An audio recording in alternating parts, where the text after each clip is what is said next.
दोस्तों, मेरे चैनल को जरूर सब्सक्राइब करें। आपका बहुत बहुत धन्यवाद। एक समय की बात है, लक्ष्मीपुर के जंगल में बहुत से पशु पक्षी रहा करते थे। उसके बीच रंगीला नाम का एक बड़ा ही नेक हिरण भी रहता था। वह बहुत ही मेहनती, मिलनसार और परोपकारी था। वह अपने मन, कर्म और वचन से सबका ख्याल रखता था। किसी का स्वास्थ्य खराब होने पर वह हालचाल लेने के साथ साथ उसके उपचार की भी व्यवस्था करता था। वह जहां रहता था वहां अपने मेहनत से चारों तरफ हरियाली रहता था। एक बार रंगीला स्वयं बीमार पड़ गया। उसे ऐसा बुखार चढ़ा कि उतरने का नाम ही नहीं ले रहा था। उसने स्वयं कुछ जड़ी बूटियां खाई, लेकिन कोई लाभ नहीं हुआ। उनकी बीमारी की खबर पूरा जंगल में फैल गई थी, लेकिन उसे देखने के लिए कोई नहीं आया।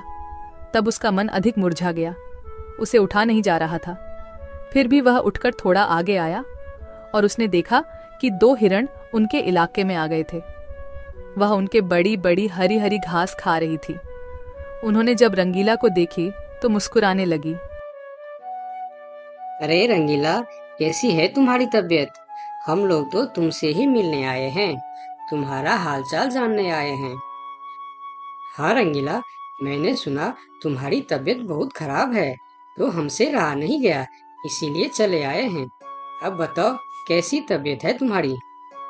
तबीयत में कुछ सुधार नहीं आया है, अब कोई दूसरी दवा लेनी पड़ेगी।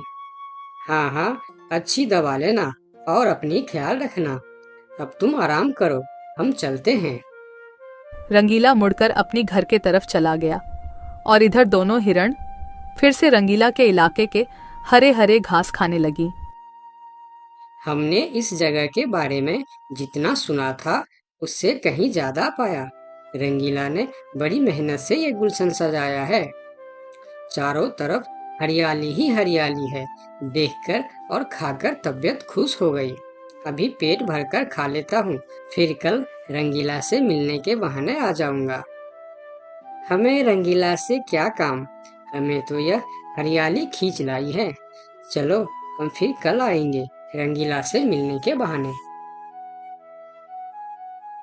जब दोनों हिरण का पेट भर गया तब वह वहां से चले गए और अपने इलाके में जाकर वह रंगीला के इलाके के हरे हरे घास के बारे में तारीफ करने लगे। अरे भाई, यहाँ सूखे घास खाकर पड़े हो, वहाँ जाओ रंगीला के दरबार में, रंगीला का हालचाल पूछो और पेट भर के हरे हरे घास खाओ। बहुत अच्छा है रंगीला, उसके बीमार होने पर भी हमें हरे हरे घास खाने के लिए मिल रहे हैं। रंगीला बहुत अच्छा है, बड़ा ही नेक हिरन है, उसके बीमार होने पर भी हमें हरे हरे घास खाने के लिए मिल रहा है। इससे अच्छी बात और क्या हो सकती है। वहां बहुत सारे हिरण की टोली बन गई। वह सब रंगीला के पास पहुंच गए और रंगीला का हालचाल पूछने लगे।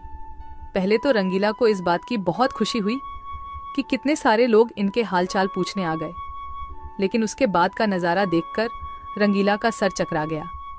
सारे हिरण उनके इलाके के घास खाने में जुट गए थे। कुछ हिरण तो फल भी खा रहे थे। उनके पास सर उठाकर इधर उधर देखने की भी फुर्सत नहीं थी।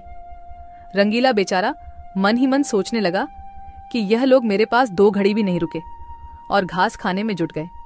अगर यही हाल रहा तो मेरे इलाके के सभी घास खत्म हो जाएंगे, मेरे खाने के लिए भी कुछ नहीं बचेगा। लेकिन उसके थोड़ा देर बाद ही उनका मित्र भालू वहां आ गया। उसके आने में देर हो गया था। माफ करना दोस्त, मुझे आने में देर हो गई है। तुम्हारे लिए औषधि लाने बहुत दूर चला गया था। औषधि तो मिल गई, लेकिन आने में थोड़ी देर हो गई। ये जड़ी बूटी तुम जल्दी खा लो और जल्दी से ठीक हो जाओ मेरे दोस्त। रंगीला ने वह औषधि खाई और कुछ देर बाद ही उसे आराम मिलने लगा। उसका दोस्त भालू उनके साथ ही रुका रहा और 2 दिन के बाद रंगीला का तबीयत ठीक हो गई। लेकिन उनके खाने के लिए न कोई घास बचा था, न कोई फल बची थी। उनकी सारी मेहनत पर पानी फिर गया था। वह बहुत उदास हो गया। दोस्त रंगीला, मैं जानता हूँ ये मतलब का संसार है। ज्यादातर यहाँ सब दोस्ती दिखावा का ही करते हैं। सब अपने फायदे की सोचता है। तुम चिंता मत करो, हम दोनों मिलकर यहाँ फिर से अपना गुलशन सजाएंगे, एक नई दुनिया बनाएंगे। इस कहानी से हमें यह सीख मिलती है कि मन में कपट रखने वाला मित्र शत्रु से भी ज्यादा खतरनाक होता है। दोस्तों, मेरे चैनल को जरूर सब्सक्राइब करें। आपका बहुत बहुत